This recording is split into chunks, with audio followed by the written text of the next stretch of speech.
Good morning everybody, my name is Crystal. Welcome to my YouTube channel. If you like my videos, please smash that like button, please do subscribe. Here in my flat in Rochester by myself. Alexa, good morning. Good morning, and happy birthday to Satoshi Tajiri, the creator of Pokemon. He was inspired by his childhood hobby of insect collecting. Gotta catch 'em all. Alexa, what's the time please? It's 11:22 a.m. Alexa, can you give me a thought of the day? Here is a thought from Elon Musk. You should take the approach that you're wrong. Your goal is to be less wrong. By the way, you have a new notification. Do you want to hear it? Yeah, Alexa, notifications. You don't have any notifications. One new notification from Amazon Shopping. Based on your order history, it may be time to reorder, sir. Women's Dark Romance Fragrance Mist 75 milliliters. It's 99 pence, including that. Would you like to add it to your basket? No. Okay, anytime you'd like to reorder, just ask me. Right, so good morning everyone. I'm here in my flat. Basically I just keep myself to myself now, and that's what I do. You can't trust anybody in this world but yourself. Friends let you down, people stab you in the back. Yeah, I'm not saying don't mix with people, because you have to. You deal with people in all walks of life. I mean, when you go to work you have to deal with people. You might not like them, but you have to deal with them, right? You just have to be careful who you trust. So this morning I haven't gone to the co-op. I went to the co-op yesterday, and I'm just tired of keep going to the shop and just doing the same thing all the time. So yeah, I've had a really shitty sleep last night, really shitty. And I hate interrupted sleep, right? You sleep for a couple of hours and you feel like you've slept for 6 hours, and someone's woken you up and it's still fucking 2 in the morning. Do you know what I mean?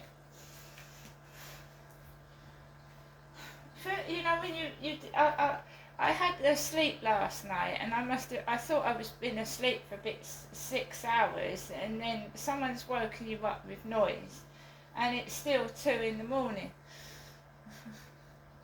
So you've been asleep for about 2 hours and you're wide awake and can't get back to sleep again. So, I'm tired of going to my mum's. I'm tired of being given money, sweets, gifts, and then coming home and finding out something nasty has happened, either to one of my pets or to my property. So you're given money, you're given sweets, crisps, items, but then you lose something. And that's what's happening at the moment. I hadn't seen my mother for, it's just like evils at work, evil. I hadn't seen my mum for about 5 or 6 weeks. And, I kept an eye on my pets, I kept an eye on my property, and everything was alright. I go up to my mum's. I mean, it probably is just a coincidence. It probably is, but, go up to my mum's and things have started, evil started happening again. I don't agree with, animal cruelty is disgusting. Taking things out, taking your anger out on animals is terrible.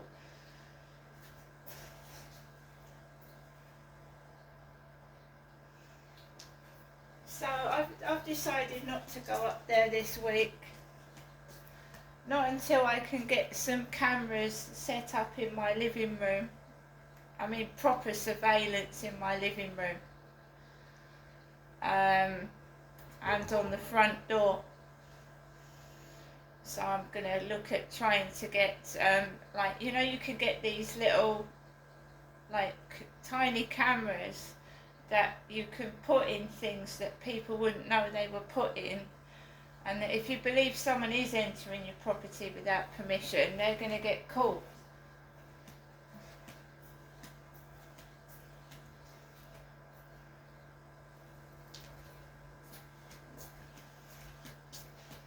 And I've got to save up £100 and get a locksmith out to change the front door lock as well. So I went out this morning again. My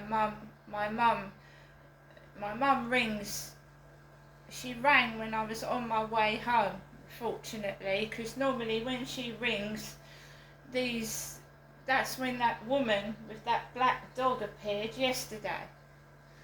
So she rang when I was on my way home, and I went out early. So there's a guy working on a white car, and they're black. I'm white, they're black. So the car is broken down. There's a black couple outside working on a white car. Right? So I went onto the field, and the builders were building, they were drilling. One of them laughed on the way back, but I mean, builders are, you know, people can laugh. I mean, don't get me wrong. You know, it's just when when you've lost a pet, you've lost a relative, or something's bad's happened, it's just bad timing, I suppose, when people roar with laughter. Do you know what I mean? But that's life. Life goes on. I had a big wake-up call when I saw how some funeral places deal with dead bodies. I had a wake-up call, right, that this world doesn't care, and some funeral directors' offices have no care for a dead body. Once you're gone, you're just a slab of meat that gets poked and stuffed and then burnt.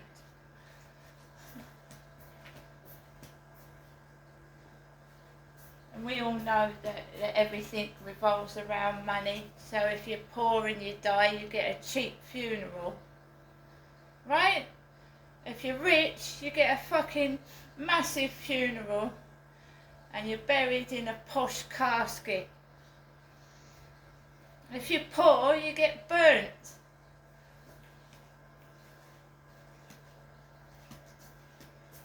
You see, I've been sheltered most of my life. My father took control of me. I didn't see what was going on in the outside world. I was kept indoors. And I've had such a fucking shock. Such a fucking shock. You know, you're taught at school to be kind to other people, to obey the rules and respect, and fucking be a kind, caring person to other people. When you leave school, you find out what you've learnt in school is not skills for life at all.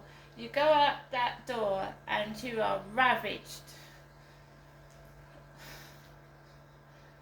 There's no care. There's no empathy. Right?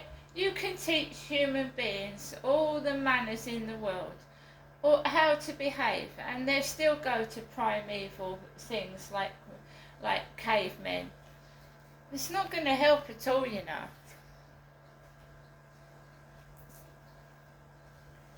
Because it's not like that outside. It's dog eat dog. You have to learn to look after yourself. I was sheltered. When I left an abusive relationship, and I was flung to the lions, so to speak, homeless on my own, with drug addicts and drunks out there. I nearly died.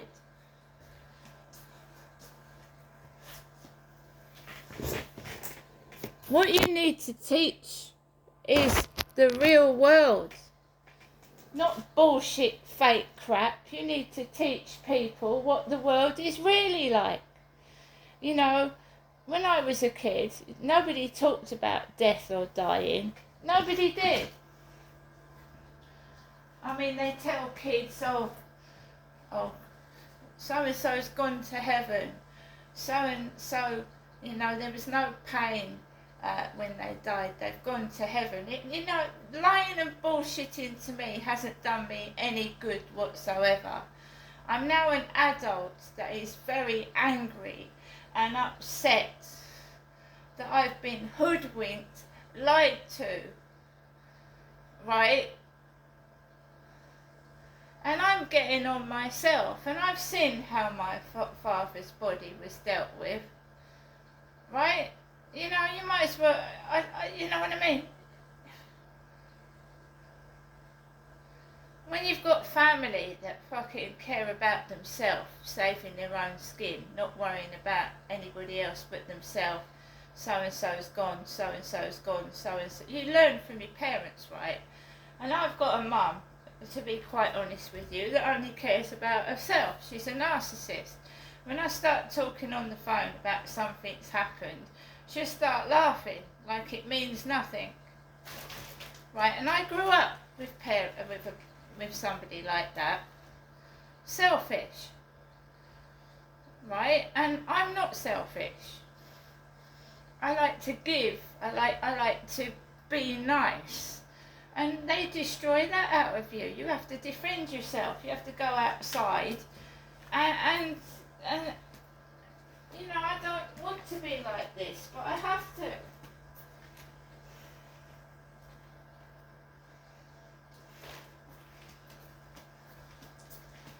So, right, yeah, you've got to start with your parents because they bring you up. And that's how you learn. And if your parents are bad, involved in drugs and illegal shit, then you're going to grow up like that. You won't be able to help it. So if you've got a narcissistic mother, like I have, who's selfish, right? I never saw any other members of the family when I was a little girl. There was my mum and dad, right?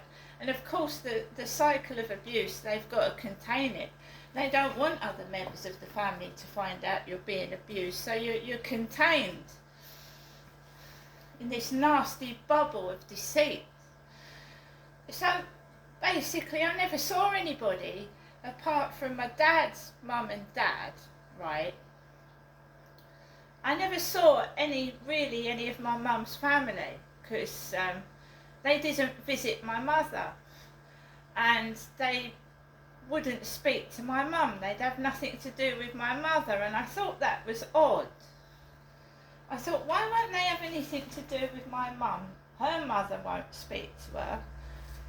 No one comes down to visit my mum from her family, and they won't speak to her on the phone.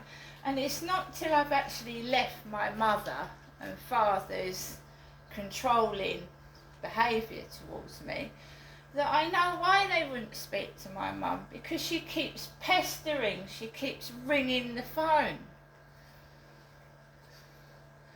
And you can't have a conversation with a narcissist. It's one way, it's one-sided, right? So so you'll get asked, how are you doing today? And I'll start to speak, and then she'll say, oh, well, this and that about herself. And they interrupt when you're speaking. So it's all about them, you see. It's a conversation with a narcissist is all about them. So you start speaking, they cut you off, they start speaking about themselves. Right? And as a child, right, I didn't speak because an abused child is controlled. They're told what to do. Like, shut up, sit down. And you are treated like a dog, and it's disgusting. right? So a day in the life of me as a kid, right? So when I was a tiny child, my dad would yell at me. Yell. Now you've got to do well at school, you've got to have grade 1 grades. If you don't have grade 1 grades, I don't want anything to do with you. Right? So I would go to school a nervous wreck, trying to make sure that I do the best that I can. And I got bullied at school. I got bullied because my dad used to hit me, he used to threaten me, and I used to be quiet at school. Quiet as a mouse, because I was told to shut up and do as I was told.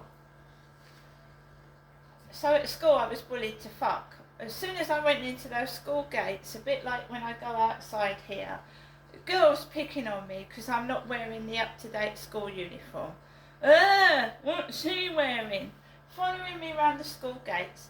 It'd be black girls, it'd be white girls, it'd be Indian girls taking the piss out of me, right? Because I didn't have the up-to-date school clothing. I used to hide in the girls' toilets, in the ladies' toilets. I used to listen to my music in the toilets. When I had a break, I went to the toilets, because that was the only place I could get some fucking peace at school. The ladies' lavatory.